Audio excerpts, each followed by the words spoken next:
In the summer of 2024, I bought a house near Pittsburgh for 40 and a half grand.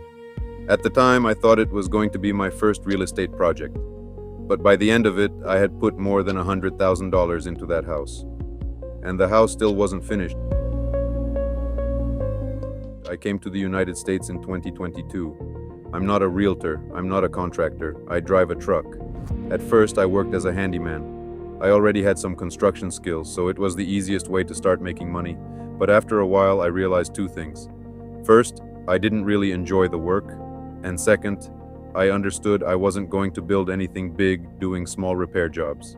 So I decided to get my CDL, a commercial driver's license. I studied in English, took all the required tests, and passed everything the same way every commercial driver does in the United States. Then I started driving trucks across the country, and I tried to save every dollar I could. The plan from the beginning was to get into real estate, buy a house, fix it up, sell it, do one real project, get experience, build a track record. Something I could point to later when talking to investors, partners, or lenders. That was the idea from the beginning. There was a man I knew. I'll call him Mark.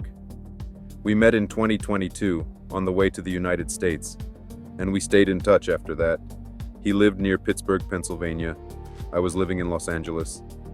At the time, Mark was working on house renovations for local real estate investors, and he used to tell me about the projects he was seeing there, about the houses there, what they were selling for, what investors were doing with them. He kept telling me that houses near Pittsburgh were far more affordable than what I was seeing in California, that you could take something old, fix it up, and sell it for a profit. And with the amount of money I had at the time, getting into real estate in California just wasn't realistic. But the numbers Mark described, those felt possible. So I listened, and the idea stayed with me while I was driving.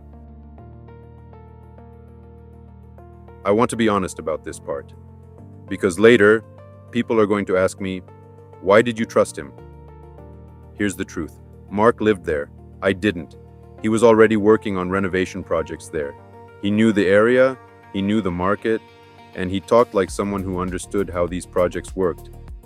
And I was far away, in a truck, on the other side of the country. When you're that far away, you need somebody on the ground, and you need to be sure that the person there actually knows what he's doing. I was sure of that. Over time, I offered to do a project together 3 separate times, and every time Mark said no. So eventually I stopped bringing it up. Then one day Mark called me back. This time he was the one bringing it up. He said we should do a project together. And honestly, I was excited because I had already wanted to do this for a long time. But everything about this deal was verbal. There was no contract, no written agreement, nothing on paper. Mark said he would try to find a house that we could renovate quickly. The plan was to finish the project in about 2 months, then sell the house after the renovation. The agreement was simple. I would fund the project, Mark would manage the renovation, and after the house was sold, the profit would be split 50-50. Additionally, because he was going to be working on the project full-time, he said he would need $7,500 a month to support his family during the renovation. So in my mind, that meant around $15,000 total for managing the project. And honestly, at that stage, I wasn't focused on making money. What I really wanted was experience. I wanted my first completed project, something real I could build on later. We agreed to do the project. And after that, Mark and his realtor started looking for a house that made sense for a fix and flip. The first property Mark showed me was around $30,000, but that deal fell through. There were problems with the paperwork, so he moved on to another property. Then he showed me the house that became this project.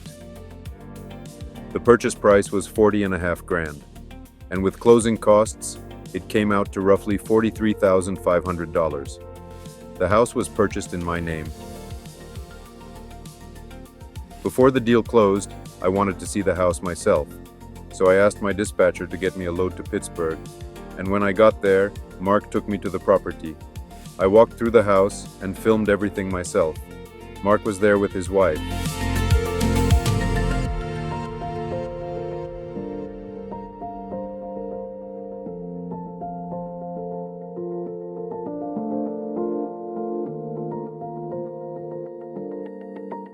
During that walkthrough, he explained what the renovation was supposed to become. In the kitchen, he talked about adding an island or a peninsula. Здесь будет островок вот так вот. Или тут будет островок, вот здесь вот кухня вот так пойдет. Или здесь не будет островка, а вот здесь кухня будет. И вот здесь вот будет как бы такой остров, понял? Еще вот так заходишь, тут вот, например, вот здесь у нас, например, ванна будет стоять, тут вот душ будет, а где-нибудь тут туалет. Здесь я хочу, короче, красиво как все так, знаешь, сделать вот это. А вот сюда такие панели, типа как деревянные сделать, вот эти вот это место. Вот именно вот это. Такие вот так вот, знаешь, типа деревянные. И вот сюда вот эти вот два светильника такие Да, повесить на который вход. ты мне показывал. Ну вот. Ну и дверь нормально поставить. Upstairs in the attic, he talked about turning the space into another bedroom with a bathroom. And I remember thinking, this sounded like a real plan, like he already knew how everything was going to come together. Looking back now, the condition of the house was obvious. The house was basically abandoned, the gas was off, the water was off, the electricity was off, everything had been disconnected. There was also a large tree leaning over the house and over the neighbor's property. And during the walkthrough, Mark talked about cutting it back or removing the dangerous branches.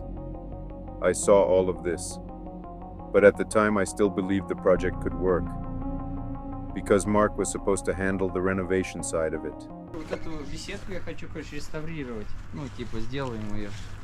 Вот, зачистим, покрасим, будет вообще офигенно. Крышу новую сделаем тоже. The purchase closed in the middle of July, and right after that, we applied for a hard money loan for the renovation.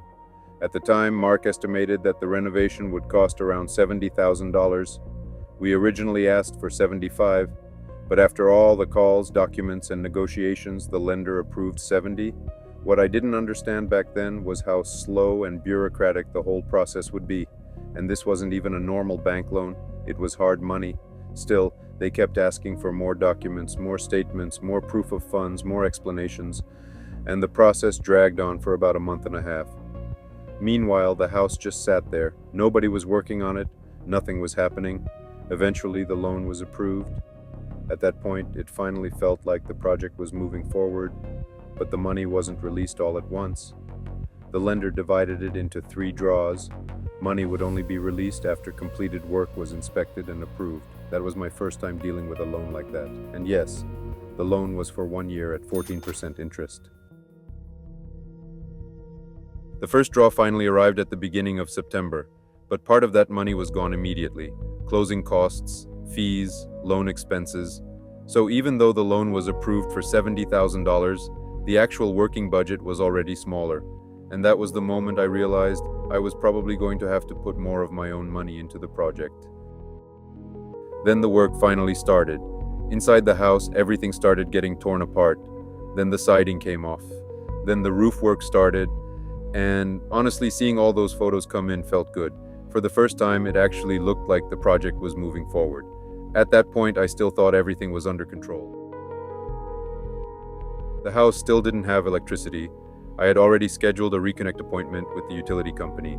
The reconnect date came, but Mark wasn't there, even though he was supposed to be managing the project full-time. The utility technician arrived, looked at the house, and told me they couldn't reconnect the power because there was no electric meter. That confused me immediately, so I called Mark, and Mark told me the meter was there. I called the technician back and told him that. He told me their records showed the meter had been removed 2 years earlier. And then he said, if you have a meter there now, then you stole it somewhere. At that point, I honestly didn't understand what was happening. Then Mark told me he would go there himself and figure it out. But by then, the utility technician had already left. And eventually it became clear what the problem actually was. Mark had confused the electric meter with the electrical panel. The meter belongs to the utility company and measures electricity usage. The panel distributes power through the house. Mark had confused the two. That was probably the first moment I seriously started questioning how much Mark actually understood about the work he was managing.